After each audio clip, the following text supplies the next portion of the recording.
باقی ساریاں گلاں چھڑ دیو، صرف نشے تے تقریر کریا کرو۔ وہ جب جیتا تھا تو تب بھی اس کے بچے یتیم ہی تھے، یتیم ہی تھے۔ میری بیٹی جب میرے گھر آتی تھی اور میں اپنے پوتوں کے اترے کپڑے اسے پہننے کو دیتا تھا تو میرا کلیجہ پھٹتا تھا۔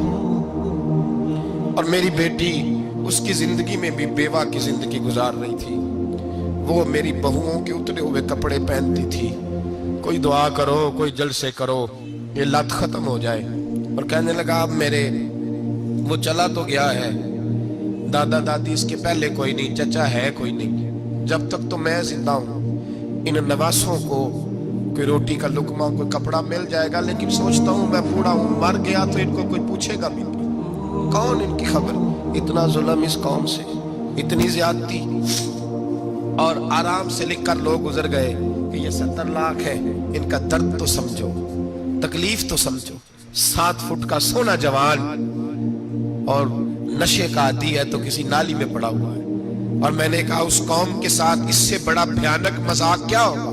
کوئی دانشور تھا بڑا ظالم، اس ظالم سے کوئی مشورہ لینے آیا، اس نے آ کے کہا تو بڑا ظالم ہے، بڑے کڑوے مشورے دیتا ہے، میرا ایک دشمن ہے، میں اس سے بدلہ لینا چاہتا ہوں، میرا دل کرتا ہے اس کا بچہ قتل کر دوں تاکہ وہ تڑپے۔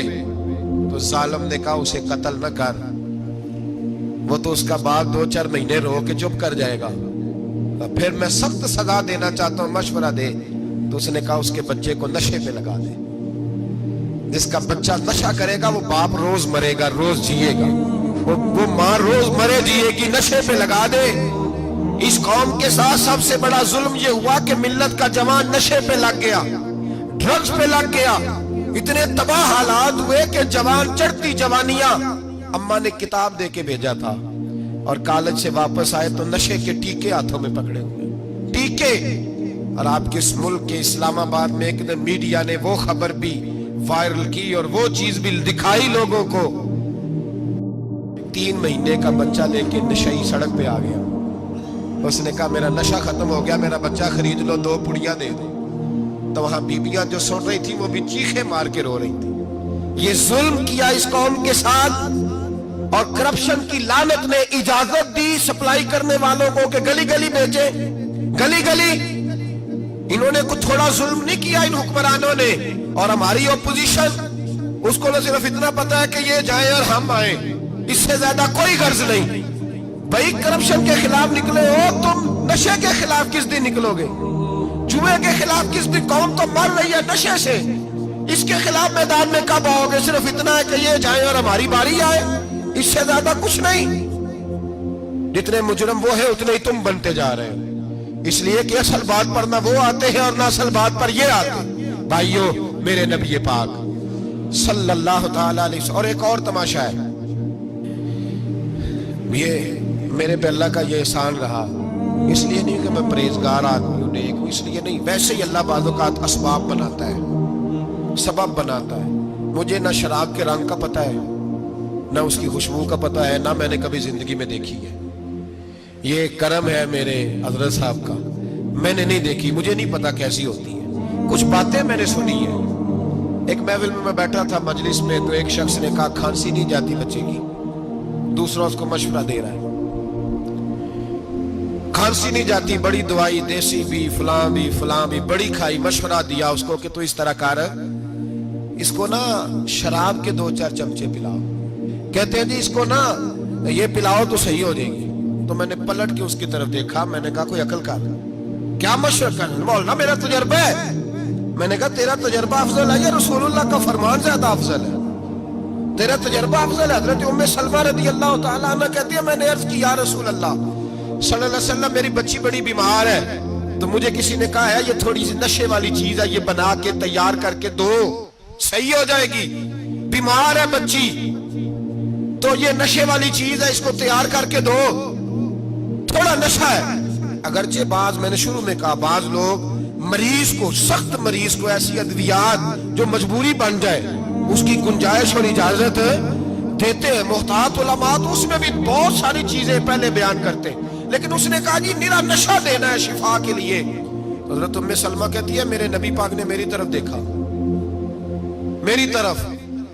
تو میں نے کہا یا رسول اللہ آپ کیا فرمانا چاہ رہے ہیں؟ تو نبی پاک نے فرمایا ام سلمہ کبھی ناپاک چیز میں بھی شفا ہوئی ہے، کبھی ناپاک چیز میں بھی، کبھی شراب اور خمر میں بھی شفا ہو سکتی ہے. شفا رب کریم نے رکھی ہے پر شہد کے اندر رکھی ہے، شفا اللہ نے رکھی ہے قرآن مجید میں رکھی ہوئی ہے.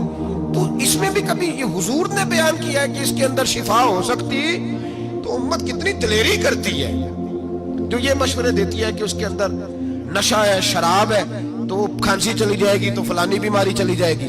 نہ آؤ ان چیزوں پہ، نہ اپنے ایمان کو خرابی دو، اور نہ ایسی باتیں کرو جس سے کہ ڈائریکٹ رسول اللہ صلی اللہ علیہ وسلم کے واضح ارشادات کی مخالفت ہو. میرے نبی پاک صلی اللہ علیہ وسلم نے فرمایا. اور پھر کچھ لوگ کہتے ہیں تھوڑی پی ہے جی. اب تو میں تجزیے میں پڑھ رہا تھا کہ ایسی شراب ایجاد ہو گئی ہے، لوگ شراب پیتے ہیں اور وہ مست بھی رہتے ہیں، کار بھی چلاتے رہتے ہیں. کہتے ہیں جی نہیں ہمارا ذہن معاف نہیں ہوا تو یہ والی صحیح ہے، نشہ نہیں لاتی. میرے نبی پاک صلی اللہ علیہ وسلم نے فرمایا جس چیز کی تھوڑی مقدار، زیادہ مقدار حرام ہے اس چیز کی تھوڑی مقدار بھی حرام ہے. جس کی زیادہ مقدار حرام ہے اس کی تھوڑی بھی. تو خمر اور شراب اگر فل پینا جائز نہیں تو تھوڑی پینا بھی جائز. یہ حرام ہے اور حرام تھی اور قیامت تک حرام ہی رہے گی. میرے نبی پاک صلی اللہ علیہ وسلم نے منع کیا اور حضور نے اظہار ناپسندیدگی فرمایا.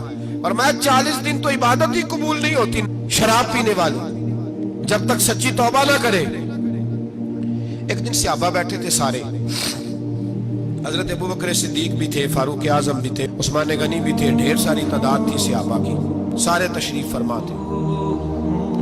حضرت عبداللہ ابن عمر رضی اللہ تعالیٰ عنہ حدیث کے راوی ہیں اور مستدرک للحاکم کے اندر ابن حبان کے اندر یہ روایت موجود ہے. فرماتے ہیں صحابہ نہ بات کر رہے تھے اور بات یہ کر رہے تھے کہ یار لوگوں کو گناہوں سے کیسے روکا جائے،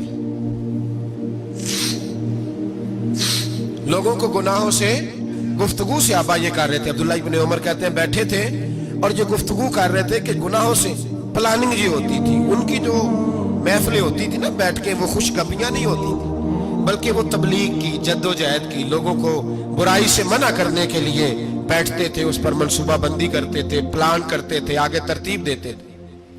گفتگو ہو رہی تھی تو اب آپس میں بات ہونے لگی کہ کون سا گناہ زیادہ برا ہے جس پر سب سے پہلے کام کیا جائے.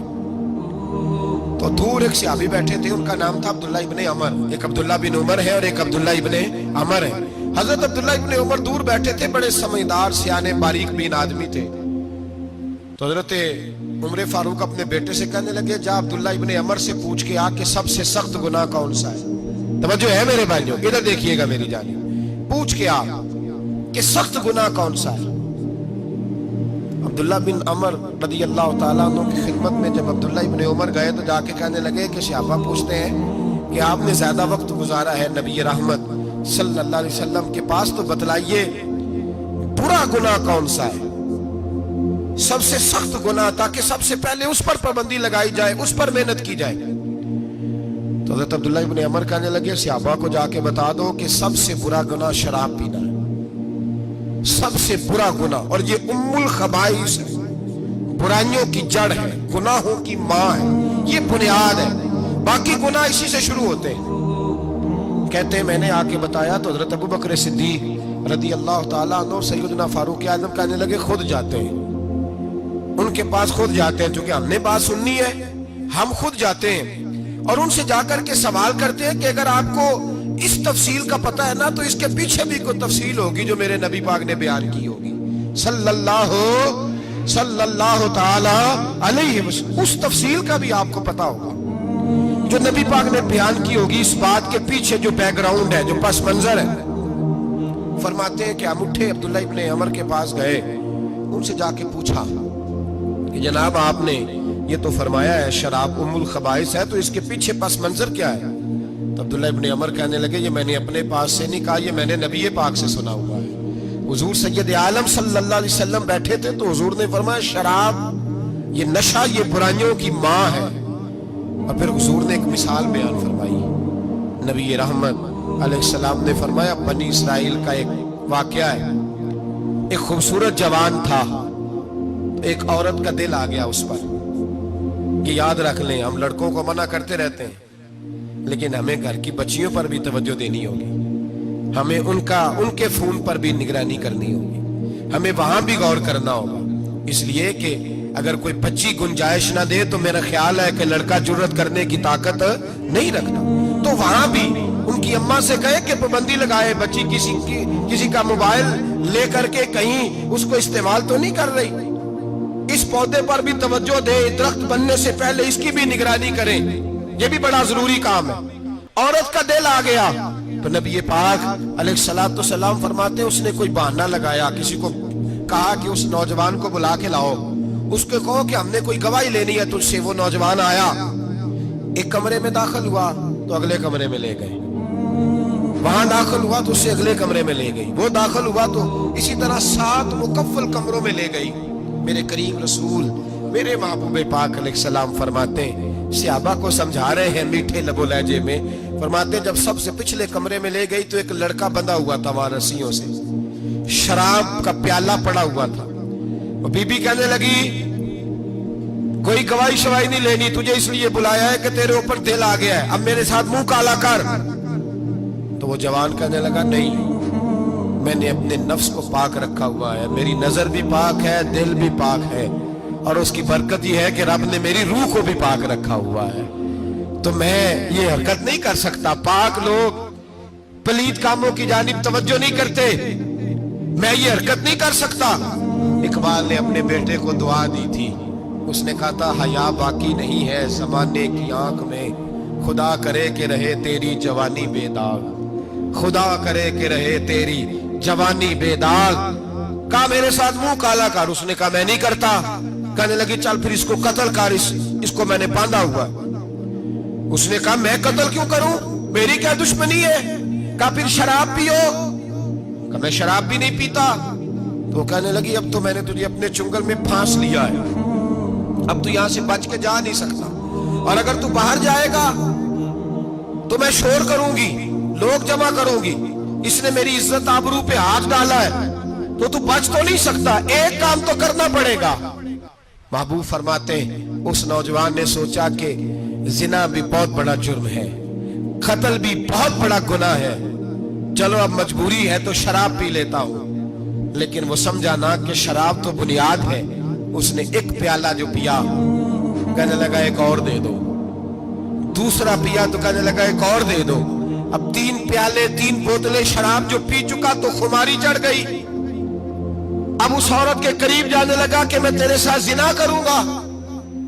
اس نے کہا جب تک میں قریب نہیں آنے دوں گی جب تک تو اسے قتل نہ کرے. اس نے اسے قتل بھی کیا, زنا بھی کیا. تو محبوب فرمانے لگے یہ قتل اور زنا جو ہوا ہے تو یہ شراب کی وجہ سے ہوا ہے. گویا شراب کو جرم ہے جو قتل بھی کرائے گی, جو زنا بھی کرائے گی. اور اگر آپ نشئی کو دیکھیں, اگر آپ شرابی کو دیکھیں تو کیا وہ ڈکیتیاں نہیں کرتا پھرتا, وہ چوریاں نہیں کرتا, وہ اپنی ہی ماں کا زیور نہیں بیچ آتا, وہ اپنی ہی بہن کا پڑا ہوا جہیز نہیں بیچ آتا, وہ اپنے ہی گھر میں ڈاکے نہیں ڈالتا, وہ اللہ کے گھر مسجد میں آ کر کے چوری نہیں کرتا. وہ صرف اس لیے کرتا ہے کہ یہ نشہ, یہ شراب, یہ ماں ہے گناہوں کی, یہ جڑ ہے.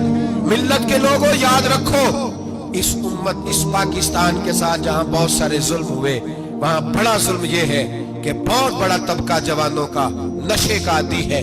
وہ نشہ انہیں عشق مجازی اور عورتوں کے عشق کی جانب لا رہا ہے. وہ نشہ چوریاں کرا رہا ہے, قتل کرا رہا ہے, ڈکیتیاں کرا رہا ہے. بہت بڑے ظالموں نے بہت بڑے ہاؤس بنائے ہوئے ہیں جن کے اندر شراب فراہم کی جاتی ہے, نشہ دیا جاتا ہے. میں نے تو ایسے ایسے لفظ سنے کہ الیکشن کے دنوں میں ووٹ لینے کی خاطر سیاستدان انہیں نشہ فراہم کرتے, انہیں باندھ کے رکھتے, روز تمہیں پڑیا ملے گی, ووٹ ہمیں ڈالنا. اتنا ظلم, اتنی زیادتی, اتنا جبر, ایک انسان کے ساتھ کھیلنا. لوٹ آؤ, پکڑو ان کا دامن, اپنے گھروں کو بچاؤ, اپنے دوستوں کو بچاؤ. جاگو جاگو امت کے لوگوں, جاگو. میرے نبی پاک صلی اللہ علیہ وسلم کے کلمہ گو لوگوں کو بچاؤ. ان پر اگر سختی کرنی پڑتی ہے تو کرو, پیار کرنا پڑتا ہے تو کرو, محنت کرو, جدوجہد کرو.